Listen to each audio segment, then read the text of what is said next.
And when we speak, we are afraid our words will not be heard nor welcomed. But when we are silent, we are still afraid. So it is better to speak, remembering we were never meant to survive.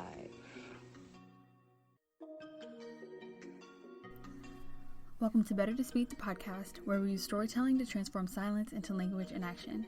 I'm your host, Casey Belton.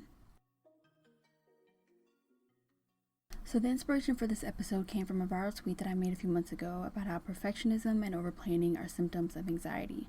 And for context, I've been in therapy for the past few months to address anxiety, specifically adjustment disorder with anxiety. So I was doing some additional research about it. And so of course, knowing that perfectionism and overplanning are symptoms, but in the context of my own, I won't say diagnosis, but rather affirmation of my anxiety by my therapist, that information hit way different, which led to my tweet. And so as the tweet gained traction, I was interested in what the response was and the conversation that stemmed from it. So I did read the responses. And the main things that were brought to my attention were the idea of what it means to normalize mental illness, as well as the idea of self-diagnosing or just casually claiming full-on mental disorders without being diagnosed or treated by a professional, or to the point of trivializing said disorders. And while I didn't take it too much to heart, I think another realization that I had was that social media dialogue lacks two things: nuance and context. So while these platforms are now used to make vital information a lot more accessible, I think the amount of information being shared, the quickness with which it's shared, definitely prevents a lot of deep conversations. It makes it hard to fact check. It makes it hard to really understand if people are engaging in good faith. And just the overall lack of digital media literacy and intentionality with which we engage with this content causes a lot of what could be transformative conversations to go left, which is what we see and experience a lot of. And specifically with regards to dialogue around mental health, this sparked a question of how do we know when we've arrived at the point of normalizing mental illness? So thinking beyond that, because of course fixating on, the fact that people experience mental illness should not be the final destination. I think that that's a rather shallow destination, a premature finish line. So to follow up to that, how do we imagine and create a world where we've not only normalized mental illness, but build a world that makes it easy to prioritize your mental health and wellness? To ground this conversation in current events, the ongoing Black Lives Matter uprisings, which of course as a Black person, as a Black woman, we feel the emotional and psychological ramifications and trauma of white supremacy, of patriarchy, of capitalism every single day. But for me, I will say that after George Floyd was killed, I definitely felt moved to go inward and start my racial justice work there. And I've realized that the work you do to heal and reconcile with your racial trauma is just as important as the work that you do outwards in your community. And so to tie in all these components, I spoke with Jardin Dogan, a psychologist, PhD candidate, and creator of the Black Folx Therapy Instagram page. Through that platform, she shares content to help Black folks build self-knowledge, learn resistance strategies, and embrace growth and healing. In our conversation, which I will say, even though I'm obviously biased, was one of my favorite ones, we explored this topic of mental health and wellness in a way that offered tangible solutions for y'all who are listening to begin to do that inner work and think about your mental health in a comprehensive way, which is especially important and relevant given what some call the dual pandemic of having to face the threat of the coronavirus pandemic and white supremacy. So I really hope y'all are able to take something positive and transformative from this conversation. Jardin mentioned a few resources that I'll be sure to link in the show notes. And of course, be sure to follow the Black Folx Therapy on Instagram at BLKFOLX Therapy, which will also be linked in the show notes. My name is Jardin Dogan. I am a PhD candidate in counseling psychology at the University of Kentucky. I'm a fourth year, and I've been doing therapy for about 5 years now. But essentially, I am a PK, so preacher's kid. I grew up in the church. My dad, my granddaddy, my mama are all pastors. And so how I got here was essentially listening to those stories of folks in our congregation, just talking about some of their mental health struggles, and, me just kind of eavesdropping and, listening in, what people would call grown folks business, but that was me. And, oftentimes those stories are really sad. And what I heard, I would always kind of think about, okay, how would I respond to this? What I would always hear is like, just pray about it, continue to have your faith, continue to believe, you only need faith as small as a mustard seed, the list goes on. But those people kept coming back. like every week or, every Sunday or every event we had at church. And so I was like, is that really helping them? And so kind of growing up, I'm the oldest of 4 kids. I was always kind of like the listener. And I realized that like it's good to have faith, and that's super important as a coping strategy. But essentially, we need more coping skills. And so I decided to get my bachelor's in psychology at Clemson University, and that was great. But of course, you need more training. You can't do anything with a bachelor's besides, be a social worker, which is fine. Or actually, like, not even be a social worker, but I decided to get my master's at Clemson, and it was a pretty white program. And I was like, this is not really training me to work with Black people, because that's essentially who I wanted to work with. And so I was like, I need more training, but I want to be trained by Black folks. And so I decided to look up programs, and there were some scattered here and there, but University of Kentucky really sparked my interest. They were doing a lot of social justice work, doing phenomenal things. And so I ended up here. And it's just been a great process of learning and unlearning and growing personally, professionally, and still using my faith as a tool, but recognizing that there's other tools out there too. So that's why I'm here. Mm-hmm. And then what inspired you to start the Black Folks Therapy Instagram page? BFT was really a quarantine project. I was sitting at home. I remember hearing about Ahmaud Arbery, and I do a lot of racial trauma work. And so, for me, I was like, whew, this is intense. And we're also in a pandemic. So I'm wondering how people are trying to adjust to everything. And so for me, it took a couple of days, and I had to meditate and pray, and I cried, and I slept for a while, just the grieving process in a way. And then I was like, I have all this information. I have all these tools that I've been researching. I have access to a lot of things. Why not start an IG page and just kind of get it out there? Especially because, pandemic, a lot of folks aren't working, or they're working from home, and school was trying to figure out if we were going to be online or if we were going to come back on campus. So I had a lot of extra time. And so I was like, let me just start posting more. Let me start talking about some of the things that we're researching. Let's make it accessible to the people who need it. And so it was just a quarantine baby, and it's kind of blown up, and I appreciate it because, it allows me to connect with folks like you, which I'm super grateful for. But it was just kind of a thought, and I finally just stepped out on faith in a lot of ways and just did it. So you mentioned Ahmaud Arbery, and one question I was really curious to ask you was this term that you had made a post about called vicarious racial trauma. One thing I was thinking about is with all these videos being posted online, I think that's been, a lot of just how things have gone viral, of course, George Floyd and Ahmaud Arbery.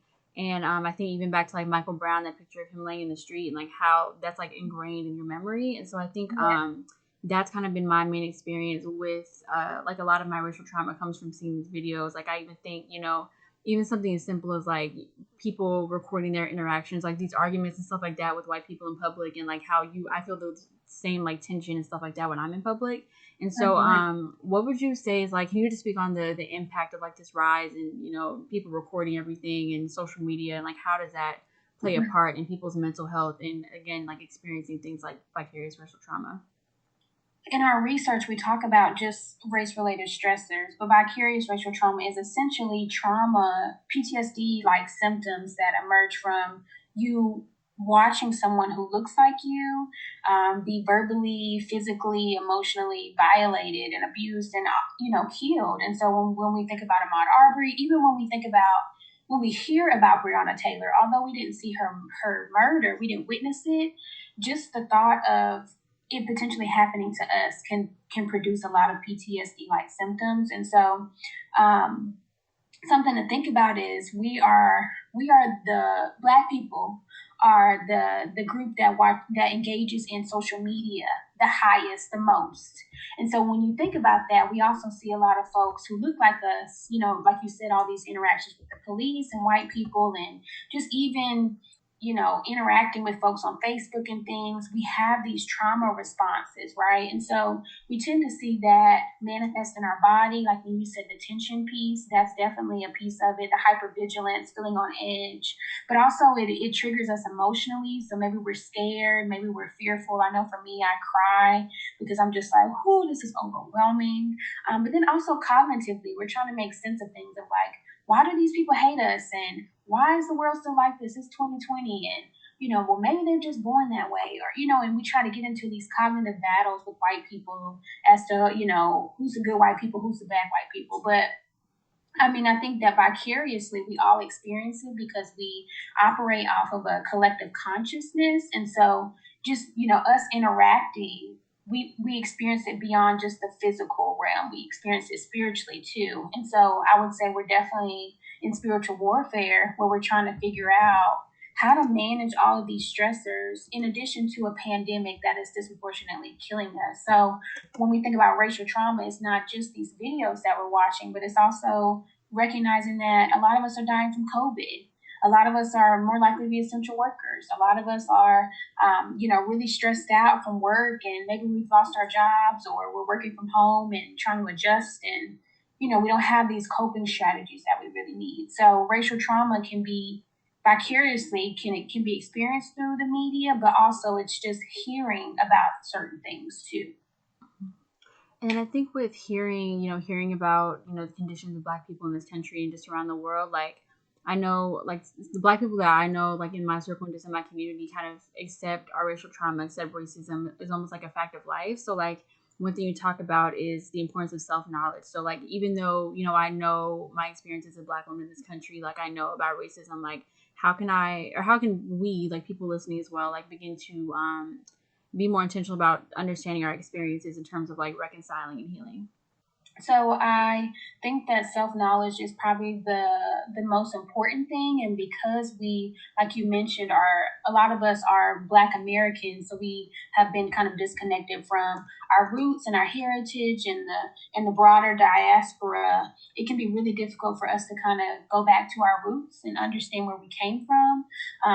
And so a lot of my work kind of focuses on African scholars. So those who maybe identify as Black American, but who have kind of touched base to talk about why it's important for us to recognize who we are as people, to kind of resist any kind of negative stereotypes in the broader discussion about who Black people are, what we contribute, our value and our worth. Because I think a lot of times what racial trauma also includes that we don't talk about is internalized racism, right? So internalized sexism, internalized colorism, internalized heterosexism. All of the isms we can internalize. And so self-knowledge looks like you unlearning those things, you relearning more about yourself, you figuring out, what are the Black cultural values that I espouse? What are the ones that maybe I don't necessarily align with, which is okay. But really getting to a place where you recognize who you are as a person. What's your purpose? What's your values? What do you contribute? What path do you want to set? That is a way to kind of resist racial trauma. And so I think for me, one way that I've really been able to recoup in a lot of ways in this pandemic, and also with everything racially going on, is just the fact that I'm living in my purpose, right? I'm giving back, I'm helping folks, I'm connecting with folks that I otherwise wouldn't have an opportunity to. And so the goal is really to help Black people figure out their purpose and their values, because that's a part of the self-knowledge that's really going to help you resist any kind of negativity that you receive from society about what you look like and how much you earn and what you can contribute and how smart you are, and the list goes on. So did that answer your question? Mm-hmm. And then as you were talking, it made me think of like a lot of this dialogue around Black is King and how like the spiritual kind of connections that Beyonce mentioned in that film, like people are calling it demonic and saying things like that, and like some of that is coming from Black people too. And it's like, how do we, I guess just like you said, like unlearning that internalized racism, or just connecting with our roots. We've been told like, certain things about our practices. So what would you say are the some of the scholars that you have learned about? Yeah, so right now I'm really diving into Dr. Janet Helms. She does a lot of white identity development information. And so she's developed the white identity development model. And so that's really helpful for me when I'm in these conversations with white people. And I'm like, oh, you're in that stage. Okay, I'm not even going to give you my energy because you're not, you got some work to do, right?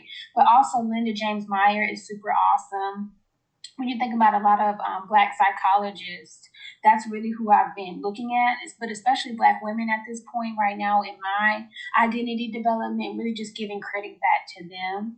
I also study like relationships and sexuality, so kind of going back and digging back deep into Black female scholars who have really contributed and aren't getting the credit that they deserve in a lot of ways. And I think that I was actually thinking about this the other day that I feel like especially now I have tons of white people wanting to know about, racial justice and social justice and whiteness and all this. And a part of me is like, we give a lot of credit to white scholars, but we don't really think about the Black scholars and how much they contribute. And so that's really what, I would really recommend folks think about Dr. Janet Helms, think about Dr. Linda James Myers to start, because they talk about our identity and our worldview and how we're really connecting to ourselves. So that would be the two I would say start with, because sometimes they can be overwhelming. Can you speak on the importance of language, like the ability to like name and define the things that you're experiencing, maybe physically in your body, like your emotions, and how does that impact your mental health and wellness? Yeah, that's a loaded question. There's so many layers to it, right? Like I think just historically and generationally, we haven't been given that tool of language because essentially that was something that was taken away from us. We couldn't read, we couldn't write. We had to sing, we had to communicate through song. The gospel, and so a lot of ways our communication has been through, music and things. And while that's super important, I think what I'm learning in my work is that it's really helpful, at least when you have a word or some type of description to describe what you're experiencing. Like I think just us being able to introduce the fact that you can experience racial trauma helps a lot of Black people understand, like, okay, I'm not crazy, right? Like I'm not alone in this. Other people experience this. So it helps to normalize, it helps to validate, and it also can help to affirm. And so I feel like I hope that in my work with folks, and then also just we can get on this movement where we do this the same thing with our emotions. And so on my IG page, I talk about an emotion wheel or a feelings chart. And, someone made it. I don't even know who made it, but I've always used it, especially to help me explain what I'm feeling, just because I feel like I didn't have that language growing up. It was like, how you doing? Good. Or like, how you feeling? Good. It's like, okay, well, what does good mean? Or like, how you feeling? Bad. And so, giving it more descriptive language can really help people to understand, like, are you sad bad? Or are you happy mad? Or, are you excited? Are you scared? Are you angry? So it gives you the language to really connect with folks, because I think that we see this in our relationships. We see this just in our experiences, especially when you're thinking about racism. You might be feeling all kind of things and you can't explain it. And so when you sit across from someone and they're like, well, explain your experiences to me, and you can't really connect to it emotionally, it leaves you maybe feeling powerless. It maybe hopeless, but also it really hinders our ability to kind of connect to other people, right? So like me being able to say, like, yeah, I'm experiencing racial trauma too, may help us to connect on a level to where we can support each other. You know what I mean? So I hope that we can get on this path of moving towards being more accepting of our emotions and allowing us to emote and express them without being called weak, or, the many different stigmas we have towards, emotions and being vulnerable. Mm-hmm. And speaking about like being able to have those conversations with other people, like the idea of normalizing, mental health, that's one thing. Like the word normalize is something that people have been throwing around a lot on social media recently. But like, how do you how do we know that we've arrived at that point of like normalizing, mental illness and normalizing talking about our mental health? Mm-hmm. I think because we operate as a collective, I think a place to start measuring, if that's what we would want to do, would be to where anyone, regardless of your identity, regardless of your background, all of these different intersecting things that make you who you are, you're able to show up to a mental health professional and say, hey, I need help. Or, I think once we're able to really open those doors for folks to communicate that without shaming them, as far as masculinity norms, without, carrying all these spiritual things, if you're not Christian, then, like operating, making sure that we override these systems, right? These isms that we all encounter depending on our identities. I think once we're able to say everyone is welcome, come as you are, to get the support that you need, I think that's a good measure of progress. But right now we're not there. I know we're trying to get there. But yeah, I would say to the point where everyone feels like, oh, therapy's a thing. Mm-hmm. I mean, to the point where like I feel like personally, I don't think I'll ever be out of a job. But that would be a goal, right? Is to where I would be out of a job. Like everyone would be good. We would be our own therapists. We would be able to act as a collective and support each other. That would be the goal, and that's very aspirational. But I think a measure of progress is to where folks can say, I'm going to a therapist and not feel some type of way about it. And then what are some practices that people can cultivate now, like given we've been in quarantine for a few months, but like to cope with that stress relating to, everything going on with racial trauma and then quarantine as well? Mm-hmm. Yes. Whew. We've been in quarantine, 4 months now? Yeah. I don't even know. Real long time. And we've been dealing with racism forever. Right. So I would say to get started, something that I've also noticed that kind of connects to your previous question about emotions is that we're also recognizing that, and we probably already know this, but there's a disconnect between the mind and the body, to where you may be able to experience these things like maybe mentally and process your thoughts, but when I sit across from clients, at least in my experience, when I sit across from them and even with myself and I say, what are you feeling like in your body? What sensations are you having? Some people really struggle with that. And the thing about trauma is that it manifests in your body, it resides in your body. Your body is pretty much the first communicator that something is wrong, right? And then it transfers to your mind, right? So your mind is typically the last thing. So there's so many things happening in our body that we don't recognize, especially after we experience racism and talk about racial trauma. So a big piece of it is getting out of your head and into your body, right? So this could look like active work, like dance and exercise, maybe even playing ball. Getting up and moving is a great way to kind of disrupt the tension in your body. And then that also helps you to de-stress because you know that, well, you might know this, I don't want to assume, but like a lot of my work looks like connecting racial trauma to the health disparities we experience. So, Black folks are, considered obese. We have the worst health outcomes. And so I really think a part of that is because we're trying to manage all these thoughts around racism and the stress and the cognitive load, but we don't recognize that our body feels it way, way long before.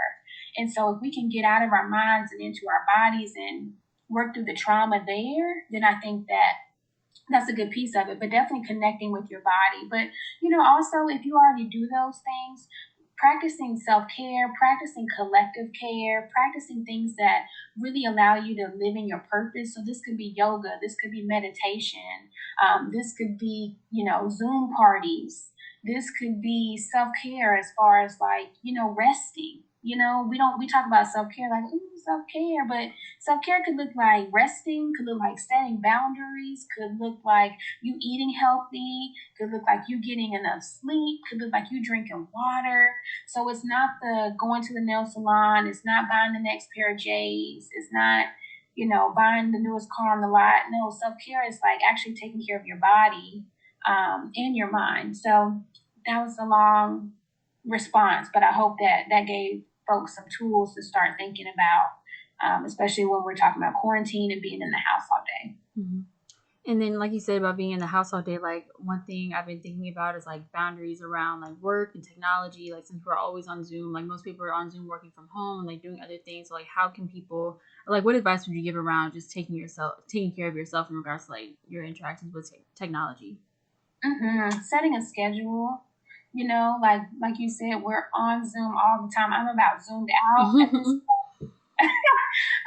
And so that looks like me not getting up, and the first thing I do is not getting on social media, right? So getting up, actually making some tea or drinking some water, giving my thanks to the Lord and the universe, maybe doing some sunbathing, maybe going outside on my porch, maybe listening to some music, but not being so attached to our phones to where like if our it's like, oh my god, the world's gonna end if I don't have my phone beside me, right? So setting a schedule, not letting your phone be the first thing you do in the morning and the last thing you do at night.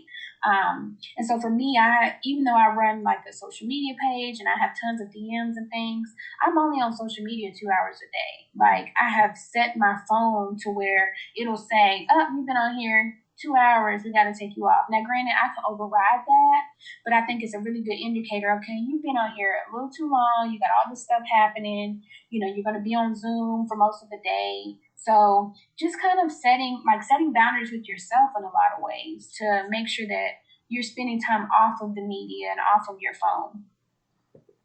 And then one thing that's kind of like off, but like one thing I saw on your page that you talk about is like gardening and things like that, like reconnecting with nature. You mentioned sunbathing. Like how can or can you explain the significance of that reconnecting with nature and how does that help our mental health and wellness? Yeah, so just kind of like we talked about earlier, connecting back to our culture, right, and connecting back to the things that I tell folks a lot of times, the coping strategies that I talk about, folks really think they're like these magical, mystical, like amazing things. Like, oh, I've never thought about that. But a lot of our coping strategies are ancestral, right? So gardening has always been a thing for us. Like that's why we were essentially brought over here for, our ancestors was to garden and to cultivate the land and to produce.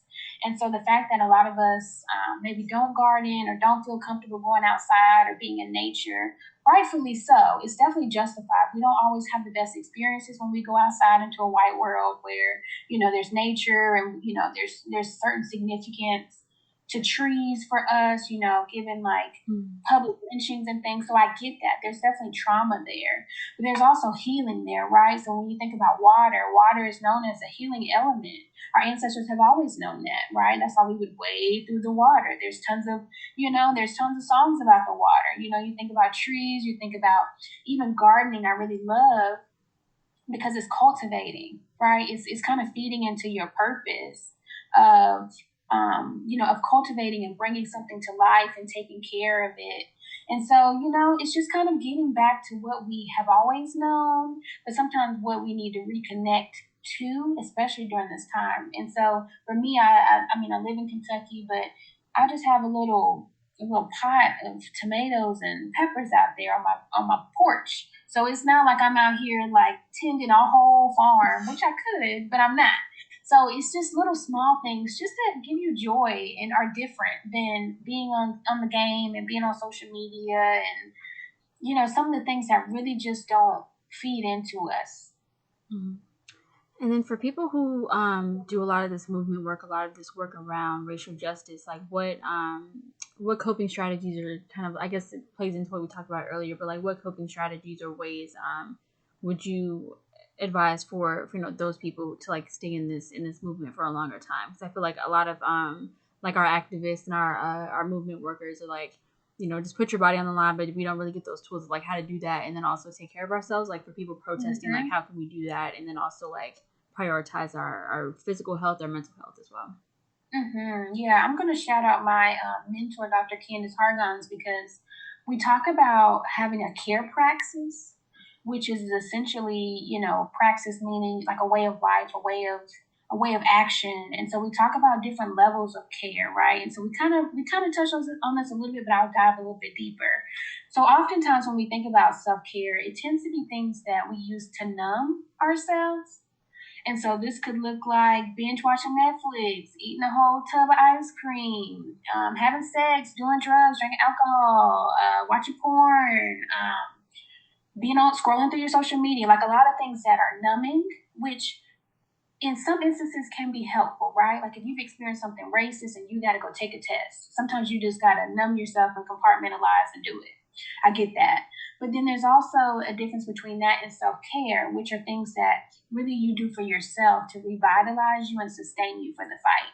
Then you've got collective care, things that you do with other people, just because we're humans and we need that connection. And then you've got soul care, which are things that really transcend the physical and get more into the spiritual purpose and meaning, right? So like I say, yoga and therapy or yoga and meditation and maybe even gardening and getting outside in nature. And so the thing that's important, this is why it's important, because if you are not practicing different levels of care, or if you're only prioritizing one level of care and not, getting all four of them, you can experience racial battle fatigue, right? So you're out there for so long doing this work. This work is exhausting, this work is tiresome, and you're out here, it's not going to sustain you.